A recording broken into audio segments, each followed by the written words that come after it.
तो आज का टॉपिक आपके लिए लेके आया हूँ कि अगर आप एलईडी टीवी को रिपेयर कर रहे हो और उस टीवी का अगर फॉल्ट हो जाए, मतलब आप डायरेक्टली फ्यूज को ये कर रहे हो, डायरेक्ट कर रहे हो और फ्यूज लगाते ही जल जाए, तो ये प्रॉब्लम्स किस वजह से आ सकती है और कहाँ कहाँ पर आपको इस फॉल्ट का नज़रअंदाज़ा आपको नहीं करना है। उस जगह पर आपको चेक करना है कि ये पार्ट एक्चुअली फॉल्टेज हो चुका है या जल गया है या पूरी तरह से ओके है। और हमारे जो पूरे जो सब्सक्राइबर है उनको भी मैं कहना चाहूँगा कि जब भी आप किसी भी एलईडी एलसीडी को खोले तो आपको फर्स्ट आपको देखना है कि उसमें से फॉल्ट क्या है।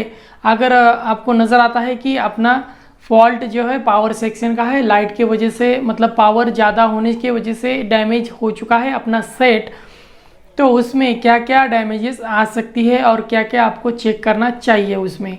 तो आज मैं डायरेक्टली आपको बोर्ड के ज़रिए आपको बताऊंगा कि उस जगह पर किस किस जगह पर आप चेक कर सकते हो कि क्या क्या ख़राब है और पावर सप्लाई अगर डैमेज हो जाता है तो क्या क्या प्रॉब्लम्स आ सकती है। और आप लोग डायरेक्टली क्या कर रहे हो कि 524 का जो यूनिवर्सल बोर्ड आ रहा है, जो एक एडाप्टर बोलते हैं उसको, एसएमपीएस बोलते हैं, उस एसएमपीएस को आप एडजस्ट कर ले हो।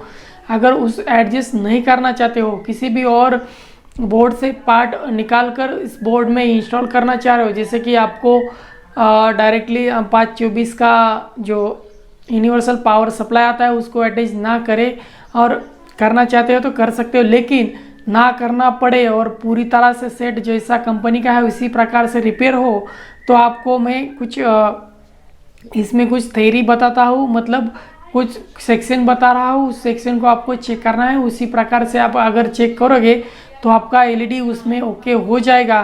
तो ठीक है दोस्तों, तो चलते हैं अपनी डैशबोर्ड की तरफ, जैसे कि आपको उसमें आपको सिखा सकूं कि कैसे आप क्या क्या पार्ट चेक कर सकते हो और उस पार्ट को चेंज करके अपना power section, power supply repair कर सकते हो।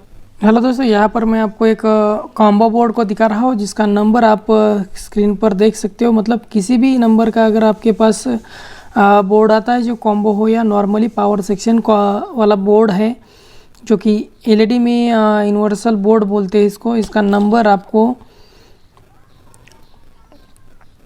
इक्वल और यूनिवर्सल किसी भी 21 इंचेस 22 इंचेस में यूज़ किया जाता है।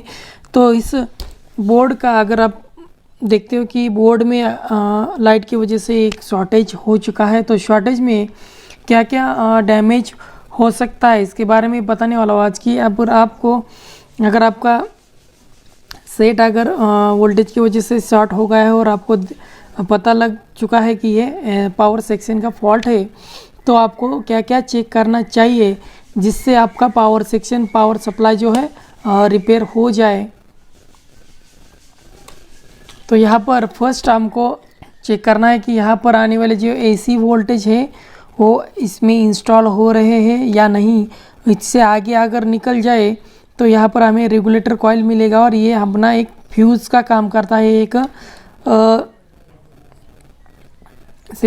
पीटीसी या फ्यूज़ भी इसे बोलते हैं, पीएफ भी बोलते हैं। ये फ्यूज़ का काम करेगा। ये शॉर्टेज होता है तो भी हमारा जो पावर सेक्शन है वो काम नहीं करता, तो इसे भी डायरेक्ट आप जंप कर सकते हो। जंप के ज़रिए डायरेक्टली इसमें इंस्टॉल होता है पावर सेक्शन अपना 240। उसके बाद होकर हमें मिलता है डायरेक्टली कैपेसिटर में जाता है 450 वोल्ट। तो 450 की जगह पर आपको वोल्टेज चेक करना है। 300 से आगे आपको डीसी वोल्ट मिलेगा। एसी वोल्ट कॉइल के आगे चेक करना है कॉइल तक, और डीसी वोल्ट हमें कैपेसिटर से होकर आगे मिलेगा। और यहाँ पर हमें डायोड्स भी है, इस डायोड को घूमकर यहाँ पर आता है हमारा वोल्टेज यहाँ से यहाँ में।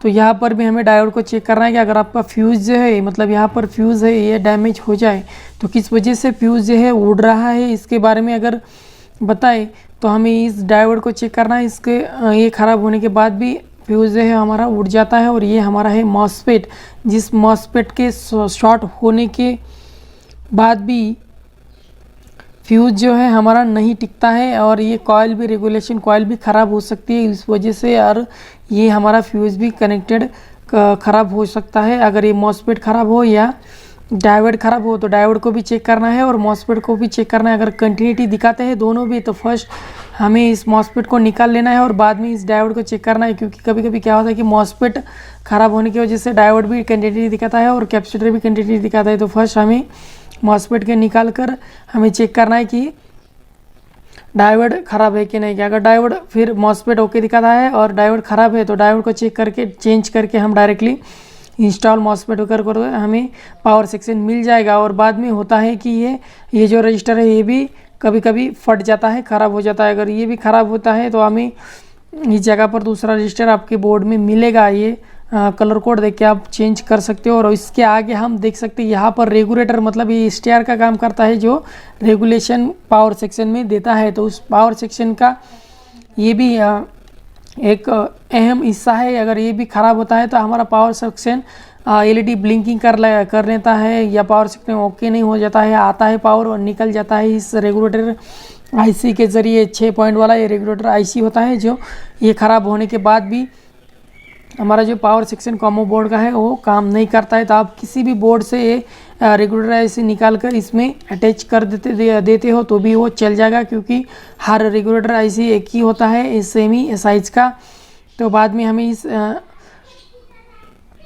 इस रजिस्टर को भी चेंज कर लेना है, क्योंकि रजिस्टर भी डैमेज हो जाता है। और ये कंडेंसर आपको दिख रहा है आगे, एक 1 माइक्रोफैराड से लेकर 50 वोल्ट तक ये आता है, इसे भी हमें चेंज कर लेना है। और ये अगर ख़राब निकलता है तो इसे चेंज कर लेना है।